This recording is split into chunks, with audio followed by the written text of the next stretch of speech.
आप सभी को नमस्कार, शुभ संध्या। सार्थक government job point YouTube channel आप सभी लोगों का हार्दिक स्वागत करता है। चैनल पर नए हैं तो चैनल को सब्सक्राइब कर लीजिए, वीडियो को लाइक कर दीजिए, शेयर कर दीजिए, बेल आइकन दबा करके रख लीजिए ताकि आपको नोटिफिकेशन मिल जाए और आप उसे शेयर कर पाएँ। खबरों की शुरुआत कर लेते हैं। फटाफट आप सभी लोगों को सारी अपडेट देंगे, इसलिए ये वीडियो बेहद महत्वपूर्ण हो जाती है हमारे उन तमाम प्रतियोगी भाई बहनों के लिए जिन्होंने अभी तक अपनी समस्याओं को लेकर के हमें मैसेजेस किए थे। आज उन्हें एक महत्वपूर्ण अपडेट देने के लिए आया हुआ हूं। तो आप सभी लोग वीडियो को इसी बात पे लाइक कर दीजिए, शेयर कर दीजिए वीडियोस को और अधिक से अधिक लोगों में इस चैनल का प्रचार प्रसार करिए कि ये चैनल किस तरीके से महत्वपूर्ण अपडेट आप सभी लोगों को रियल और ऑथेंटिक ढंग से प्रोवाइड करता है। चलिए खबरों की शुरुआत कर लेते हैं। सबसे पहले हमारे जो याचिका भाई बंधु हैं, आज मैं अपने वकील साहब के पास गया था और उनकी व्यस्तता भाई, चूंकि उनके पास 6000 से अधिक केसेस हैं, ठीक है ना। और जो विद्यार्थी, जो भाई बहन अभी तक अपनी हियरिंग शुल्क नहीं दिए हैं या जो जुड़ने की इच्छुक हैं, मैं आप सभी लोगों को बता दूं समय बेहद कम है, क्योंकि इसके बाद फाइल की टाइपिंग और याची लिस्ट में नाम डलवाना ये बहुत लंबा प्रोसेस हो जाएगा। एक बार कोर्ट में फाइनल आपका सबमिशन हो गया तो फिर मुश्किल हो जाएगी कि मैं किसी भी विद्यार्थी को अपने साथ जोड़ सकूं। इसलिए किसी भी तरीके से सोचे विचारे बिना सार्थक भाई पे आप सभी लोगों को ट्रस्ट है तो आप हमारे साथ जुड़ सकते हैं। यकीन मानिए, आपके विश्वास पे किसी भी प्रकार का कोई डेंट नहीं लगेगा।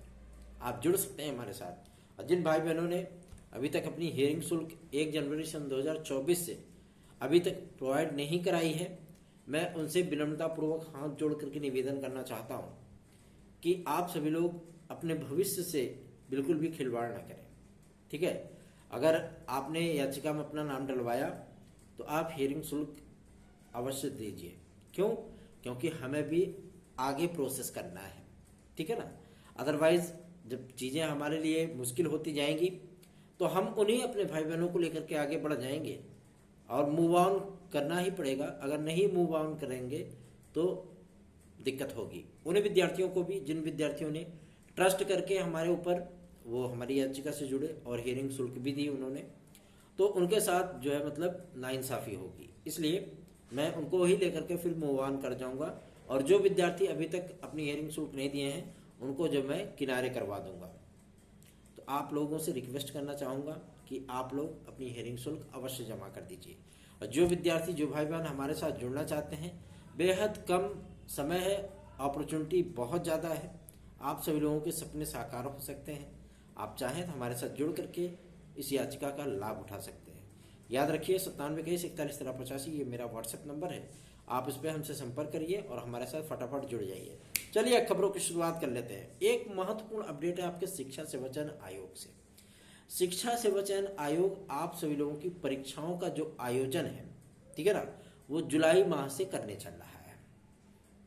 जुलाई माह से पेपर का आयोजन होगा। मतलब स्पष्ट है कि आपका असिस्टेंट प्रोफेसर और टीजीटी, क्योंकि पुरानी भर्तियों को लेकर के आज मैं शिक्षा सेवा चयन आयोग गया था, इसलिए मैं आप सभी लोगों को इतना उत्साहित होकर के आप सभी लोगों को अपडेट दे रहा हूँ। अब तो भैया हमारे लिए 2 कार्यालय 3 कार्यालय हो गए। एक शिक्षा निदेशालय हो गया, एक आपका लोक सेवा आयोग हो गया और एक आपका शिक्षा सेवा चयन आयोग हो गया। अभी तक चयन बोर्ड नहीं था तो एलनगंज जाना भूल गए थे हम, लेकिन अब फिर उधर भी जाना अत्यंत आवश्यक हो जाता है। तो आज हम सभी लोगों ने वहाँ पे मुलाकात की है, चूंकि सदस्य कुछ आ गए थे और सबसे बड़ी चीज़ ये उप सचिव श्री नवल किशोर शर्मा जी भी उपस्थित थे। उनसे वार्ता हुई है। उन्होंने स्पष्ट कर दिया है कि असिस्टेंट प्रोफेसर विज्ञापन संख्या 51 पोस्ट संख्या 1072 इस वैकेंसी को और टीजीटी पीजीटी सन 2022 की वैकेंसी को हम लोग अपनी फर्स्ट प्रायोरिटी में लेकर के चल रहे हैं और ये वैकेंसियां हम लोग जुलाई अगस्त तक कंप्लीट कर देंगे। मतलब कंप्लीट करने का तात्पर्य यह है कि इसकी परीक्षाएं हो जाएंगी ताकि हम 30 सितंबर के पहले पहले रिजल्ट आज डिक्लेयर कर सकें, ठीक है। जब उनसे इस बात की जानकारी लेने का प्रयत्न किया गया कि क्या चुनाव के पहले भी कोई परीक्षाएं शिक्षा सेवा चयन आयोग के माध्यम से कराई जा सकती हैं, तो उन्होंने स्पष्ट मना कर दिया कि शिक्षा सेवा चयन आयोग अपनी कार्यप्रणाली धीरे धीरे करके स्टार्ट कर रहा है। और सबसे बड़ी चीज़ ये है कि आप सभी लोगों को जो इस बात का इंतजार था कि हमारा एग्जाम शेड्यूल जारी होगा, विज्ञापन की तिथियां आएंगी, कब हमारा विज्ञापन आ रहा है, इसका कार्यक्रम भी शुरू हो चुका है, प्रोग्राम स्टार्ट है और इस पे कार्य चल रहा है। अधिकारियों के माध्यम से जितने पदों का ब्यौरा प्राप्त हुआ है, और सबसे बड़ी चीज ये है कि आप लोगों को एक प्राथमिक शिक्षक भर्ती भी देखने के लिए मिलेगी, ठीक है ना। ये प्राथमिक शिक्षक भर्ती शिक्षा सेवा चयन आयोग से ही आ रही है और ये भर्ती आप सभी लोगों की तकरीबन 35,000 पदों की होगी, 35,000 पोस्ट, ठीक है। 35,000 पदों की ये वैकेंसी होगी। न तो 51,000 उसमें जुड़ेगा, न तो 72,825 जुड़ेगा, न तो आपका 69,000 की बची हुई सीटें जुड़ेंगी, न तो 68,500 की जुड़ेंगी, कोई सीटें नहीं। एग्जैक्टली उन्होंने बताया कि 35,000 पदों पर आप सभी लोगों को एक नया विज्ञापन प्राथमिक शिक्षक भर्ती का वो देखने के लिए मिल सकता है। ये आपके एग्जाम शेड्यूल में होगा उनके, ठीक है।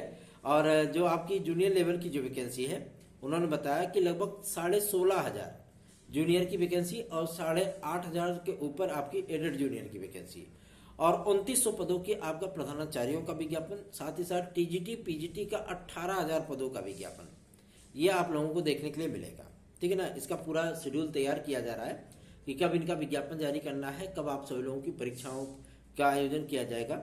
और सबसे बड़ी चीज यह है कि लोक सेवा आयोग की ही तर्ज पे आपका शिक्षा सेवा चयन आयोग जो है वो कार्य करेगा, आप लोगों को एग्जाम शेड्यूल देगा, विज्ञापन की तिथियां देगा।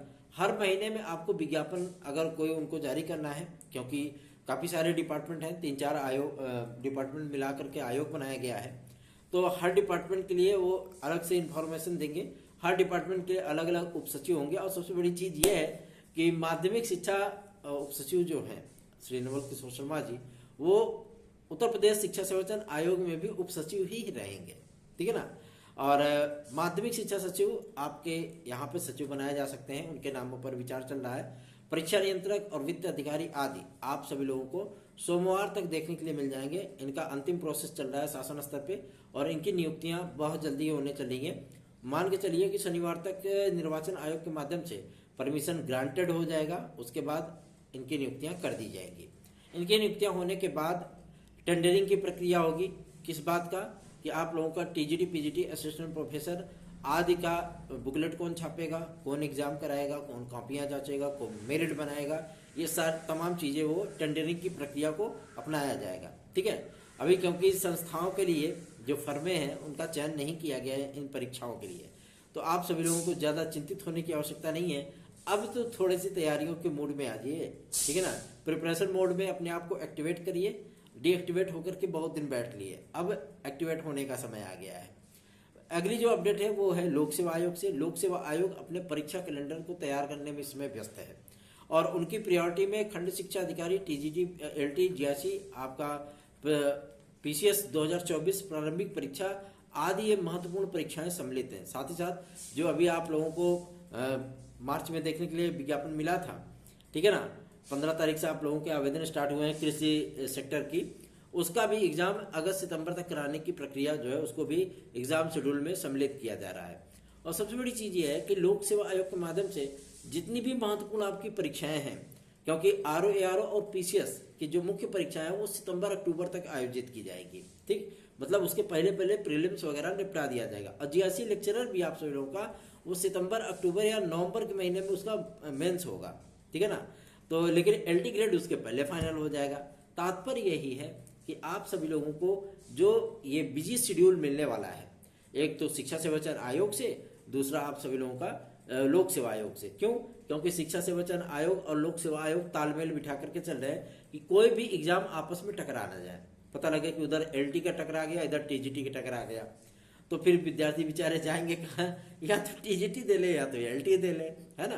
तो ऐसी ही परिस्थितियां, क्योंकि अभी लोक सेवा आयोग भी स्टार्ट किया है काम और कल परसों की तारीख में जो मीटिंग होने चल रही है उसमें एग्जाम शेड्यूल पर ही चर्चा होगी आपके शिक्षा सेवा चयन आयोग में, ठीक है ना। तारीखों पर विचार होगा कि किस किस तारीख को हम लोग एग्जाम कराएं, किस किस तारीख को हम लोग विज्ञापन जारी करें, ये तमाम चीजें। और एनआईसी को इस बात के लिए अपडेट दे दिया गया है कि हम लोग विज्ञापन आज जारी करेंगे तो आवेदन इतने हो सकते हैं। वेबसाइट आदि बन रही है शिक्षा सेवा चयन आयोग की, और उत्तर प्रदेश माध्यमिक शिक्षा सेवा चयन बोर्ड की वेबसाइट वैसे ही पड़ी रहेगी। नई वेबसाइट की लॉन्चिंग आप सभी लोगों को 3-4 दिन के भीतर शिक्षा सेवा चयन आयोग के देखने के लिए मिल सकती है। लेकिन सबसे बड़ी अपडेट यह है कि आपका लोक सेवा आयोग अपने परीक्षा कैलेंडर को तैयार करने में लगा हुआ है। अभी तक आरओ 2023 को लेकर के कोई भी क्लेरिफिकेशन लोक सेवा आयोग के माध्यम से जारी नहीं हुआ है। सूचना प्राप्त हुई है कि परसों तारीख तक, मतलब 30 तारीख तक इनका जो इंटरनल कमेटी बनाई गई है इन्वेस्टिगेशन की, वो कंप्लीट रिपोर्ट इनको सौंप देगी। उसके बाद आप सभी लोगों का एग्जाम शेड्यूल जारी किया जाएगा। चिंतित बिल्कुल नहीं होइए। सार्थक government job point YouTube channel को सब्सक्राइब करके वीडियो को लाइक शेयर जरूर कर दिया करिए, और आप सभी लोग अपना स्नेह और आशीर्वाद हमें अवश्य प्रदान करिए। धन्यवाद। आप सभी को शुभ रात्रि।